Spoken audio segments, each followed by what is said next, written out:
Hello student, welcome back to Raj study.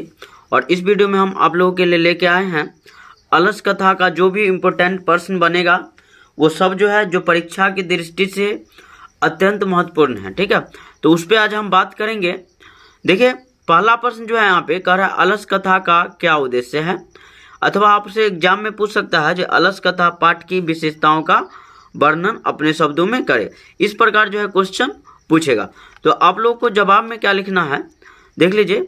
करा अलस कथा का संदेश है कि आलस्य एक महान रोग है, यानी कि अलस कथा जो है, अलस कथा से हमको क्या संदेश मिलता है, जो आलस्य जो है एक महान रोग है। ठीक है, उसके बाद कह रहा है जीवन में विकास के लिए व्यक्ति का कर्मठ होना अत्य आवश्यक है, यानी कि अगर किसी व्यक्ति को अपने जीवन में विकास करना है तो उसको जो है कर्मठ होना अत्यंत आवश्यक है।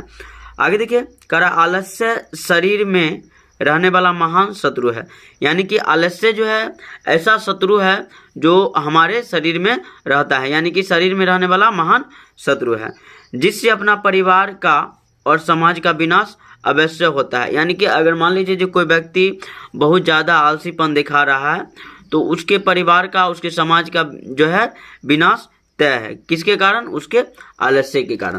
ठीक है दोस्तों, तो चलिए इसी प्रकार हम 2 नंबर प्रश्न देखते हैं। 2 नंबर प्रश्न है, कह रहा है विद्वान मृत्यु को कैसे पराजित करते हैं। ठीक है, यानी कि विद्वान लोग जो है वो मृत्यु को जो है कैसे पराजित करते हैं, तो उसी पे बात करते हैं।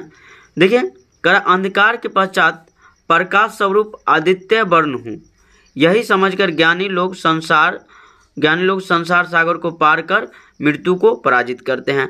यानी कि अंधकार, यानी कि यहाँ पे देखिए फिर से पढ़ेंगे हम। कह रहा अंधकार के पश्चात प्रकाश स्वरूप आदित्य वर्ण हूँ, यानी कि विद्वान लोग क्या करते हैं, जो जैसे मान लीजिए जो चारों तरफ अंधकार छाया हुआ है लेकिन वो अपने आप को उसमें प्रकाश मान लेते हैं और उसी को अपने आप को जो है थोड़ा मजबूत मान के और ज्ञानी समझ के जो है संसार के सागर को पार कर जाते हैं और मृत्यु को भी पराजित कर देते हैं।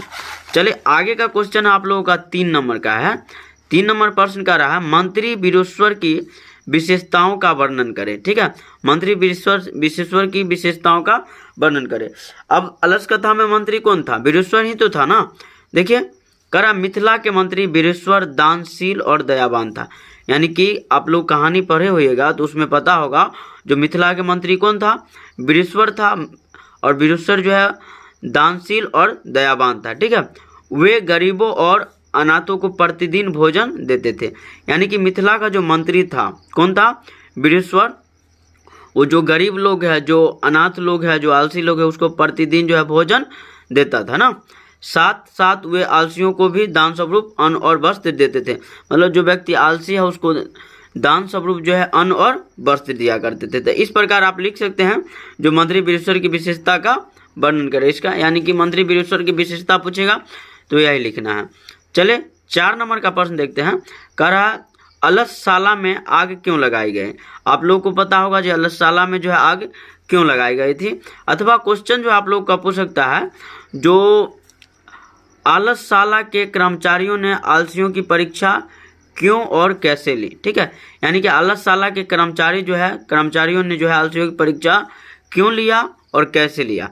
देखिए, तो अलसशाला में जो है आलसियों की सुख सुविधाओं को देखकर कम आलसी एवं कृत्रिम आलसियों की भी भीड़ जुटी थी। यानी कि जब देखा क्या, जो कृत्रिम आलसी यानी कि जो बनावटी आलसी थे वो देखिए क्या, जो अलसशाला में जो है आलसी को बहुत चीज़ दिया जा रहा है, बहुत सुख सुविधा हो रहा है, उसको कपड़ा दिया जा रहा है, धन दौलत दिया जा रहा है, खाने को भोजन दिया जा रहा है। तो जो कुछ लोग थे वो कृत्रिम आलसी यानी कि बनावटी आलसी बन के वहाँ पे आने लगे। कहाँ? अलसशाला में, जिससे जो है अलसशाला का खर्च क्या हो गया, बेवजह बढ़ने लगा था ना। उसके बाद करा अतः अलसशाला के व्यर्थ खर्च को रोकने तथा सही आलसियों की पहचान के लिए अलसशाला में क्या कर दी गई, आग लगवा दी गई। ठीक है, वीरेश्वर के कर्मचारी द्वारा जो उसमें आग लगा दिया गया था। देखिए, करा जिससे नकली आलसी क्या हो गया, भागकर खड़े हो गए, यानी कि नकली आलसी जो वहाँ से निकल जाता है। चलिए तो इसी प्रकार हम 5 नंबर प्रश्न देखते हैं। 5 नंबर प्रश्न का रहा चारों आलसियों के वार्तालाप को अपने शब्दों में लिखे। यानी कि जब उसमें आग लगाया गया था अलसशाला में तो चारों आलसी जो है आपस में क्या बात किया उसको हम बता रहे हैं यहाँ पे। कह रहे चारों आलसी निश्चय ही अपने आलसपन को सिद्ध कर रहे थे। मतलब कि चारों आलसी जो यहाँ पर जो सच में वो आलसी है ऐसा वो सिद्ध कर रहे थे ना। देखिए एक कह रहा था, एक ने मुंह ढक कर कहा अरे हल्ला कैसा है। मतलब एक आलसी मुंह ढक के कहता है जो ये हल्ला जो है किस बात का हो रहा है, ठीक है। दूसरे ने कहा लगता है इस घर में आग लग गई है ना।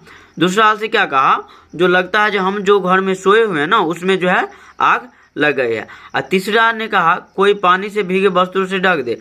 मतलब कि तीसरा आलसी कहा जो कोई पानी से भीगे हुए वस्त्र से इसको ढक देता था आग जो है बुझ सकता था। चौथे ने कहा अरे बचा। चौथा कहा कि जो तुम सब जो है बहुत हल्ला कर रहे हो, चुपचाप सो जाओ, कितनी बात करते हो, चुपचाप क्यों नहीं रहते। मतलब उसको कह रहा था जो तुम जो है चुपचाप रहो, बहुत हल्ला करते हो।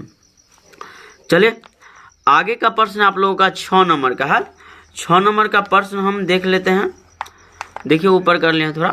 6 नंबर का प्रश्न है अलस कथा पाठ से हमें क्या शिक्षा मिलती है। ये प्रश्न अत्यंत महत्वपूर्ण है। वैसे तो सब प्रश्न अत्यंत महत्वपूर्ण है, परीक्षा में बार बार पूछा गया। आप लोग यहाँ पे देख भी सकते हैं, इधर से पूछा हुआ जो है जब पूछा है सब दिया हुआ है यहाँ पे। करा अलस कथा पाठ से हमें क्या शिक्षा मिलती है, अथवा ये भी पूछ सकता है जो अलस कथा पाठ के लेखक कौन है तथा उस कथा से क्या शिक्षा मिलती है। उसके बाद देखिए जो अलस कथा पाठ के लेखक तो आपको पता होगा जो विद्यापति जी हैं। इस पाठ से क्या शिक्षा मिलती है उस पर हम बात करेंगे। देखिए करा मैथिली कवि विद्यापति रचित अलस कथा में आलसियों के माध्यम से शिक्षा दी गई है कि उनका भरण पोषण करुणाशीलों के बिना संभव नहीं है। मतलब इतना समझ आइए जो मैथिली कवि जो विद्यापति हैं, ठीक है, उनके द्वारा क्या रचा गया है, जो अलस कथा जो रचा गया वो किसके, उस अलस कथा जो कथा है उसमें किसके बारे में बताया गया, आलसियों के बारे में बताया गया है। और आलसी के बारे में क्या बताया गया है से देखिए जो आलसी का भरण पोषण कौन कर सकता है, केवल करुणाशील और दयावान व्यक्ति ही कर सकता है, अन्यथा कोई व्यक्ति नहीं कर सकता है ना।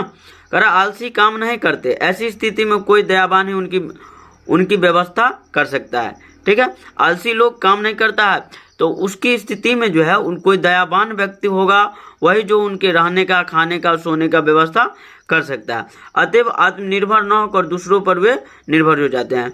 जो आलसी व्यक्ति होते हैं आत्मनिर्भर नहीं होके किसी भी काम के लिए दूसरे पर निर्भर रहते हैं। चलिए आगे का प्रश्न हम बात करेंगे। 7 नंबर का प्रश्न है आप लोगों का। 7 नंबर प्रश्न पे बात करते हैं। देखिए इधर 7 नंबर प्रश्न क्या कर रहा, जो अलस कथा पाठ के आधार पर बताइए कि आलसी पुरुषों को आग से किसने और क्यों निकाला, ठीक है। यानी कि अलस कथा पाठ के आधार पे हमको बताना है जो आलसी व्यक्ति को कौन निकाला और क्यों निकाला था, ठीक है। देखिए कह रहा चारों आलसी पुरुष आग लगने पर भी घर से नहीं भागे। यानी कि जब आलसशाला में आग लगाया गया तो क्या हुआ, जो भी कृत्रिम आलसी था वो वहां से निकल गया, लेकिन जो ओरिजिनल वाला आलसी था ना वहां पे सोए हुए था ना। तो देखिए इसलिए यहाँ पे जो है चारों आलसी पुरुष आग लगने पर भी घर से नहीं भागे।